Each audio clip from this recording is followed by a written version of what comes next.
Hi everybody, it's Sidney Hobbs. I'm the owner of Classic Car Museum here in St. Augustine, Florida. We've got some really exciting things to talk to you about, but first of all, it is November the 11th, 2021. Today is Veterans Day. We want to say a shout out to all of the veterans. We want to say thank you for your service. We really appreciate it.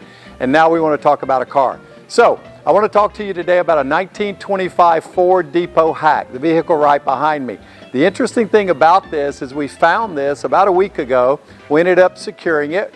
We bought it. It was covered in so much dust you could hardly tell what color it was. It was not running. The tires were flat. We rescued it.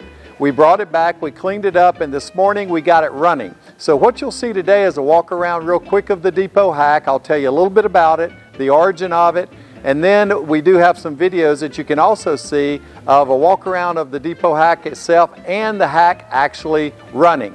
So let's start with the car itself. First of all, 1925. Everybody knows who Henry Ford was. Henry Ford didn't invent the automobile, but he invented a way that the everyday man and woman could afford a vehicle. That vehicle, or making that vehicle affordable and available to the population, really built the interstate system. It built the hotel systems. It built the eating establishments all across the country because people were mobile. Once people became mobile, the metropolitan areas started growing. So instead of the Model A and Model T, there were other means of transportation that people needed to carry more than one or two or three people. So Henry elongated the chassis of a Model T, and he came up with a Depot Hack. Now, the reason that this vehicle was called a Depot Hack is it was used primarily to transport people from the depot, the train depot. They would take the train into the metropolitan areas.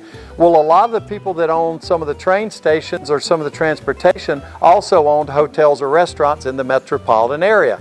They needed transportation when they got off the train into the metropolitan area, hence the Depot Hack. And it transported people from the depot to the metropolitan areas, the hotels, the restaurants, the downtown areas, so they could shop, go to the market, stay at the hotels. Now, the funny part about this is if you think about today's terms, the minivan, for example, carries a lot of people. Uber, this was the first Uber. This was the first minivan. So as you look at this vehicle, you'll see a lot of things in here that were really creative back in 1925.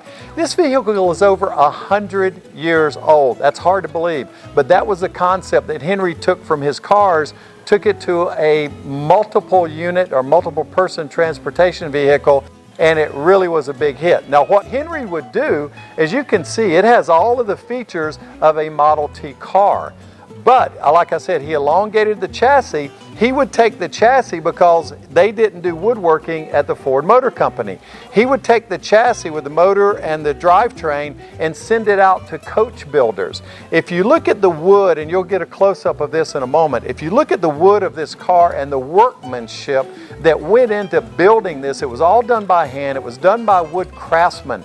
The detail that they put into the doors and the seats, and especially get a look at the top. The headliner in this Depot Hack is all wood. Not only is that beautiful wood, but if you notice, it's tilted at the top. It has a bulge. The reason is so that rain would drain off of it. Now, the real fancy ones also had window coverings that would protect the riders from the elements. So they did have curtains that would roll down, and it would keep them dry in inclement weather such as rain or snow or anything else. So longer than the Model T, but if you look at the seats, this has two seats in it. This would haul 5 people in addition to the driver very comfortably. Some of these would actually put additional seats in the rear. This tailgate would come down, of course, it acts like a truck.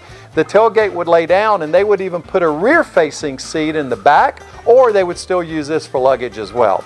So if you take a look at this from the rear going forward, you can really get a good view of what it was like to ride in the first SUV over 100 years ago. So not only did Henry help bring Model A's and Model T's to the masses, he also brought the first SUV that we know of to the masses. It's a 1925 Ford Depot Hack, beautifully restored. It runs and drives. We do have the YouTube videos available for you to take a look at, and we'd love for you to take a look. You can see how it starts, how it runs.